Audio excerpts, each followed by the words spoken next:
Ready to can like a master preserver? Let's get into today's episode. Welcome back to another episode of the Perfectly Preserved Podcast. I'm Anna here with my co-host Jenny. We are going to be talking to you today about the best tools for tomato processing. Tomatoes are the most canned product in the United States, and so it's important that we cover some of the tools that you might use for that. Jenny, what do we have in this episode today? Okay, so you said so correctly that tomatoes are the most commonly canned food in America, which is amazing. And it's very interesting because they're not the easiest. That's not to discourage you or to say that they're hard, but they do have a few ins and outs. If you're brand new to canning and new to tomatoes, we do have a couple episodes at the beginning of our season 1 that you should check out. That's all things canning tomatoes, all about proper acidification, good recipes to try, and just a really great primer at the beginning of our season 1. I think all about tomatoes. So you can definitely check that out if you're brand new. But in this episode, we want to talk about the tools that make tomatoes easier.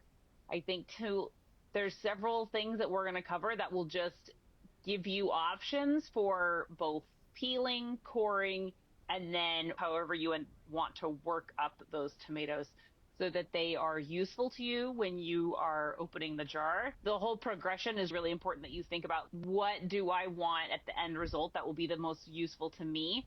And I always think it's interesting to talk to people that have been canning a while and hear, so what is the thing you can with your tomatoes? Do you do tomato sauce? Some people drill down and make enchilada sauce and tomato pasta sauce and make many different, very similar but differently seasoned tomato products. I think that's very interesting. So Anna, tell us, what do you can in your tomatoes, and then we'll dive into the tools. Oh, okay. I love this question. In the beginning, I also did a lot of different tomato products. I did enchilada sauce, I did marinara, I did tomato sauce, tomato paste.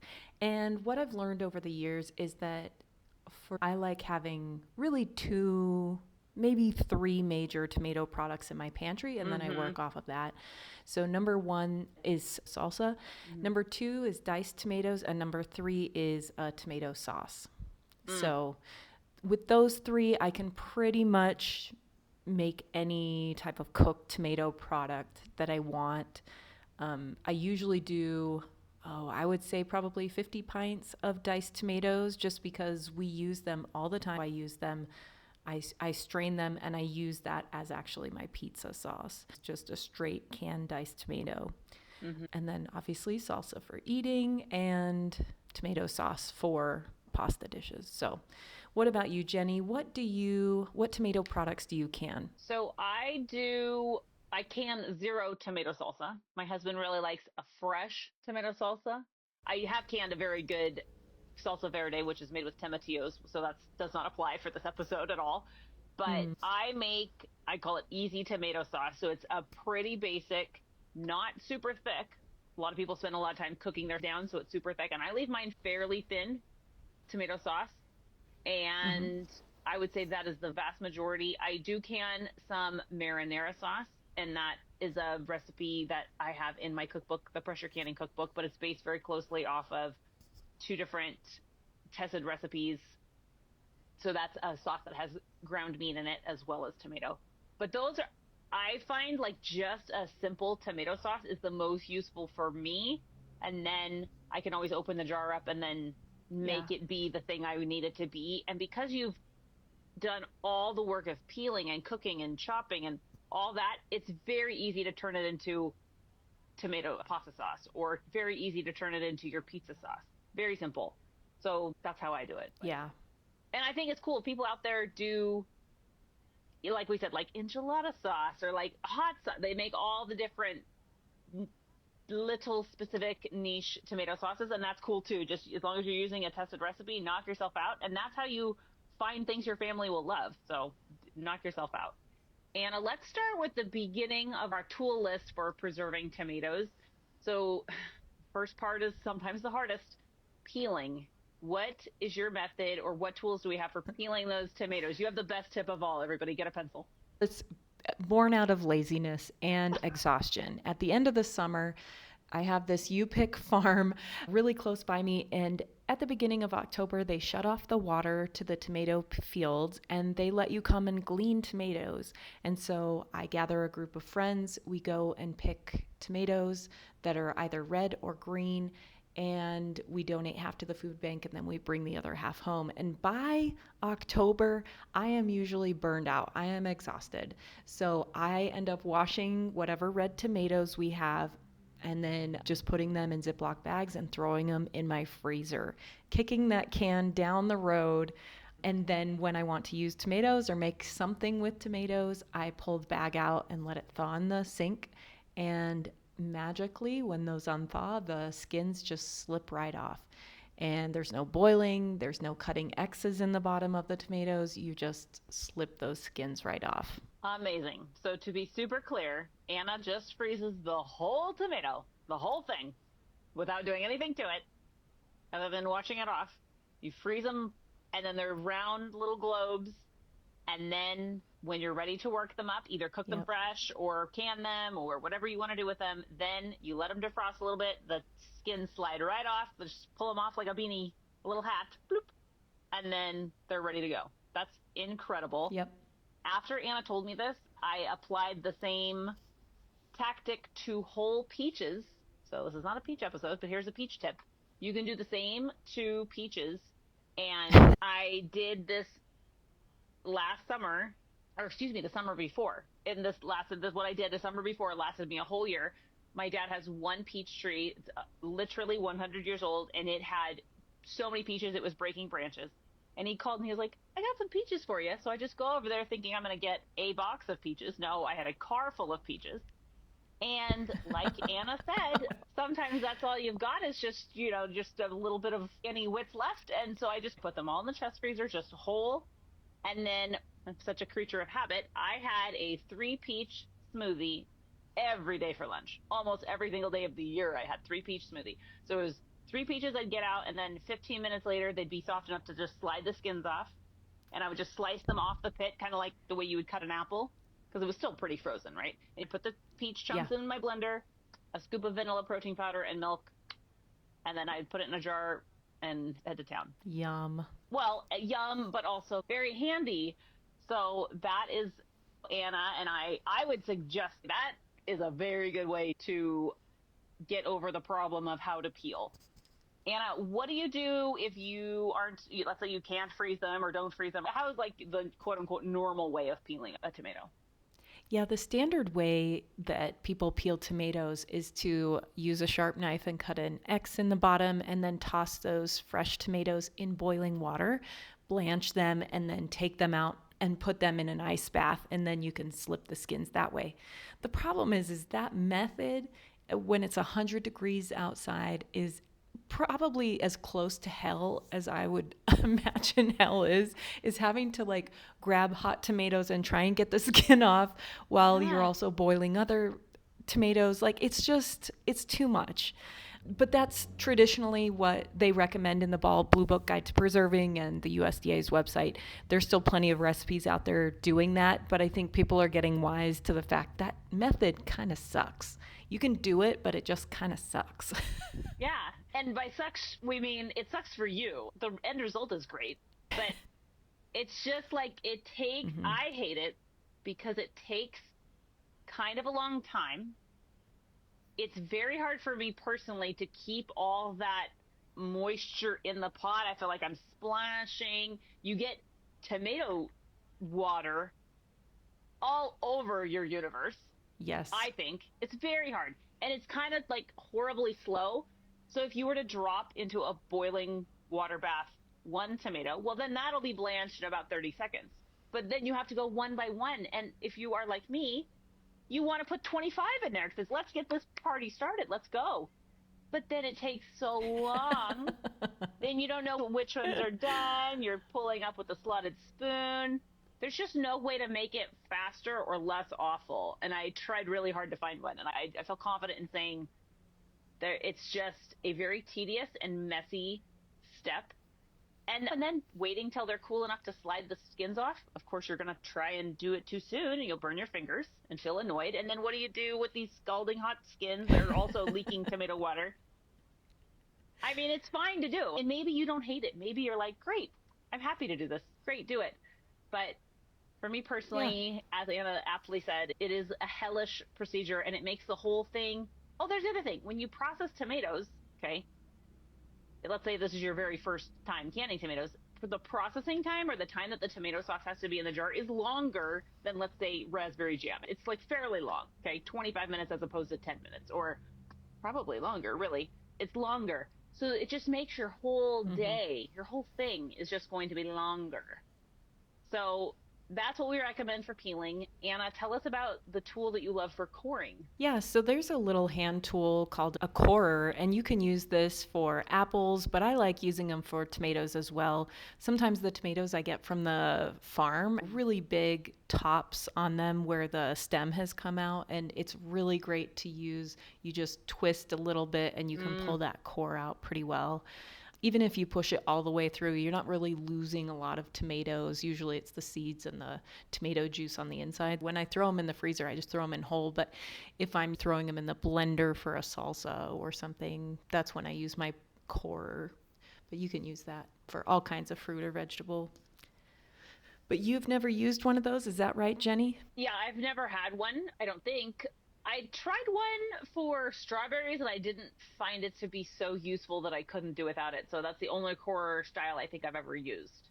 I've used a melon buller to core pears, but that's not the same thing. So I just use a sharp knife. And actually that's a tool we should definitely have added, maybe, was for working with tomatoes, you need your sharpest knife because it will be annoying otherwise.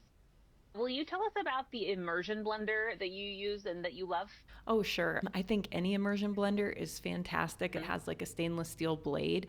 I used one for years that had a plastic. Your product gets hot in the pot. I don't really like using plastic in the boiling thing just because I'm like, oh, great, more plastic in my body.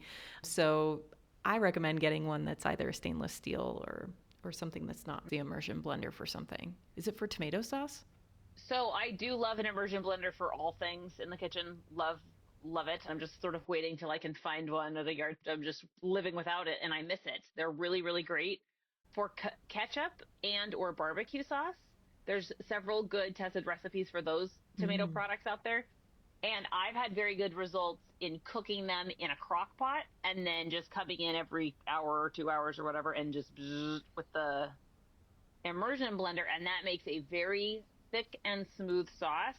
It's excellent for making apple butter. I do the apple butter exactly the same way in the crock pot, and it just makes for a very smooth product that's very comparable to store-bought in terms of texture and consistency. It's a very good way to do it and less hands-on time for you just standing at the stove. So I do love that. And an immersion blender is really great for making a good, smooth, basic tomato sauce. I use a blender and I skip the peeling entirely. So you can in jars bits of tomato skin, or I guess it would be the whole skin in my case, as long as you don't have an Italian grandmother who will, disown you for doing so. I find that I don't find any taste difference or texture objection with blending my tomatoes. I just core them in like half or quarter them and toss them into a blender so I have a bigger volume, right? And just blend and then pour that into my cooking pot and then start cooking everything down. So that's what has worked for me, and it's safe to do that, and I don't have an Italian grandmother to tell me not to do that. I think it's easier, and I feel like it's probably just a little bit more fiber for my kids and me, and it's no problem in my mind. So I do my basic tomato sauces with a blender. So you could do that too. What other ways can we suggest people use? Anna, tell us about your food processor.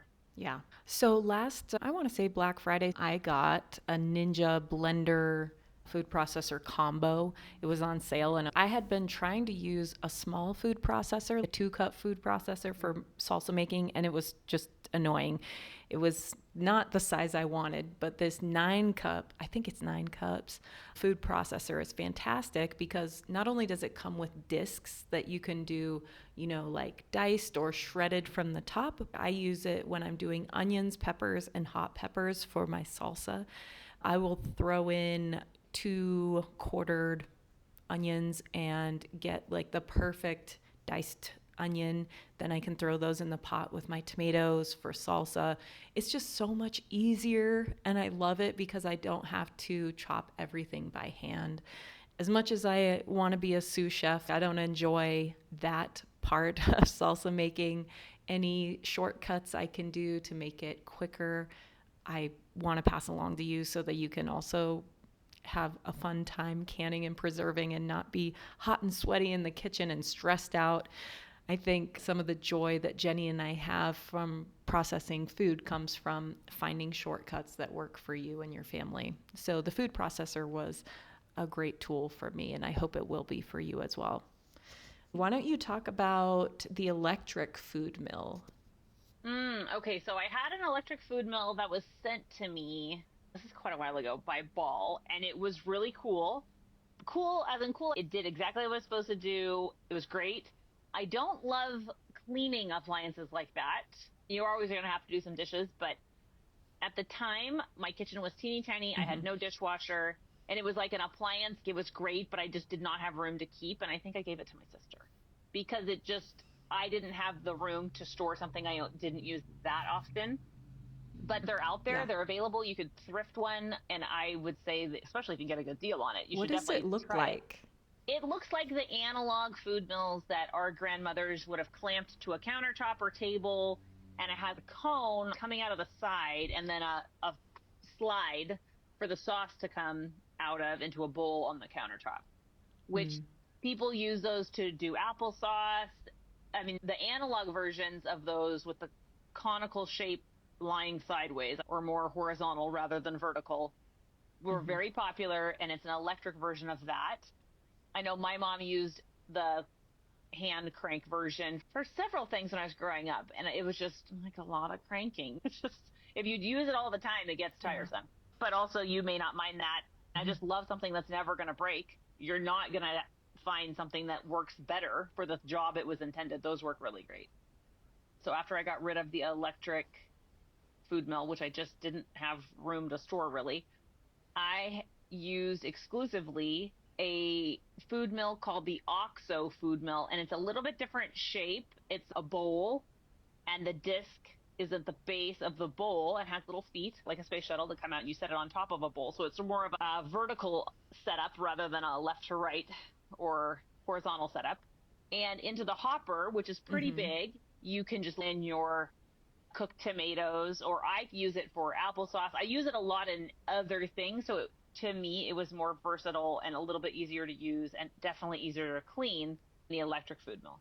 So I love the OXO brand food mill for processing tomatoes and pretty much any cooked fruit or veg. That sucker works so fantastic, and it's very easy to wash in the dishwasher or by hand. It all comes apart. There's no nooks and crannies other than the disc, but that's unavoidable. It's much easier to clean, I think. I would go so far as to say it's much easier to clean.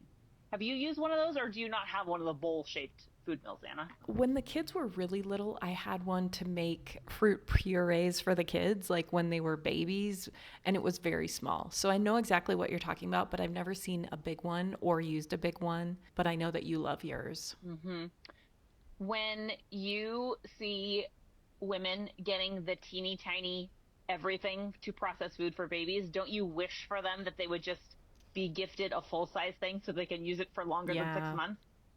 I feel like that's such a crime, and I feel so sorry every time. I'm like, they just don't, like, especially if you're a new mom, you don't know what the heck you're going to need or for how long. You're just signing up for what everyone else is signing up for. But if you were gifting or shopping for yourself for early momhood, I got mine at my baby shower. I have a very practical friend, also named Anna. She's my other Anna. She gave me that OXO food mill, and that was literally 14 years ago. And I use it often. It's so good, and it's just more like family size, not baby size. You don't need to make, there's such a short amount of time that you need to make a tiny amount of puree. Like, you will use a full-size one forever. But what else do we have on our list, Anna, for tools that we love? Anything else? I had one, an electric food mill. This was something that is similar to the hand crank one that I found one on Amazon. I spent almost $100 on it. Like, oh, this will be so great for tomatoes, right? Because it separates out the seeds, the skins, the whatever, and just gives you this lovely tomato sauce. And I tried putting that thing together, and it took a long time. It had a million pieces. And in the end, it just got clogged. And I was so disappointed. And it was past the point when I could return it. And so now it just stares at me in the garage every time I go out to the garage. So either I need to get rid of it, number one, or face my fears and try it again and see if I can get it to work. But if you have one that you love, let us know.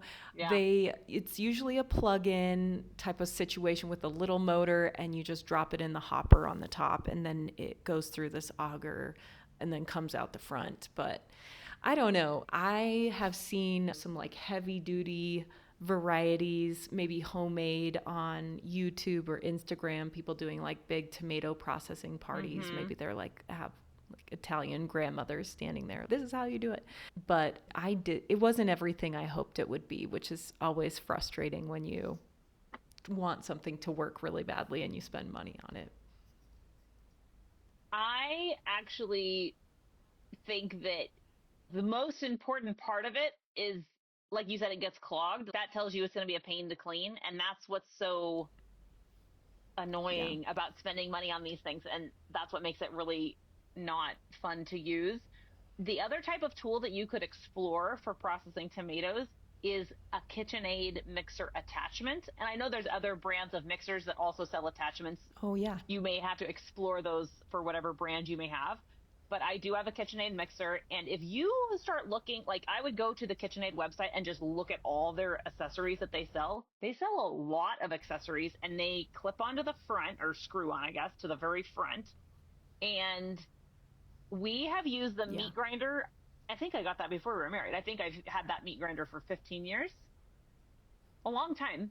It is just very strong. Like the motor in your KitchenAid is a strong motor. And then the attachments, it's nice because it's not as big as a whole new appliance, and it makes use of that one invested purchase that you have, that one big KitchenAid. They have like a sifter and a scale, like for making, I really want to get it for my daughter for making macarons, the little cookies that you sift the almond flour. Yeah.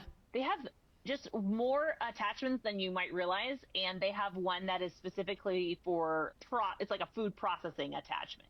And yeah, the hopper isn't really big, but it might be a really great option, especially if you live in a smaller space or a smaller apartment or something. I think that would be the hot ticket. That would be something to check out. And I've seen a bazillion KitchenAid attachments listed on Poshmark or eBay. So that might also be a great place to look if you're shopping for something like that to help you process all your preserves, but tomatoes for sure. What else do we have on our list? I was just going to mention also, like Jenny talked about her pressure canning cookbook. They are available in Tractor Supply stores, which is amazing. There's a lot of Tractor Supply stores out there. So it is available at Tractor Supply stores and Amazon, but also in any of your bookstores, you can ask for it there. So we love our good independent booksellers, of course. Yeah. And then I also have ebooks and video courses on all things tomatoes. You can find that at smarthomecanning.com. It's really easy. It's $10 for a mini course and $40 for a whole course. So Jenny and I both offer options for tomatoes or other food preserving. And as always, we love pointing people toward Extension Office Web. The internet is a great place to find the USDA website, the National Center for Home Food Preservation. We always want to give you the best up-to-date, scientifically proven and tested recipes so that you are as safe as possible when you do your home canning. And so you will also find that in either Jenny's book or my courses as well. Yes. Thank you for mentioning that, Anna. I think this is a great episode, and I feel like for the most popular preserve, tomatoes, it's really great to have tools that make it easier to get to the fun part, and you're not spending all kinds of time just cleaning up tomato water all over your kitchen. Hopefully these tools were really helpful to you, and we look forward to seeing you next time. That's our show. We don't want you to miss an episode, so please be sure to subscribe. If you found this episode helpful and informative, please give our show a rating and review. It only takes a few seconds and it really helps our show grow. Follow us on social media at Smart Home Canning and at The Domestic Wildflower. Email your preserving questions to perfectlypreservedpodcast@gmail.com and we will do our best to answer your questions on the show. Thanks so much for listening. Stay tuned for our next episode, released every week.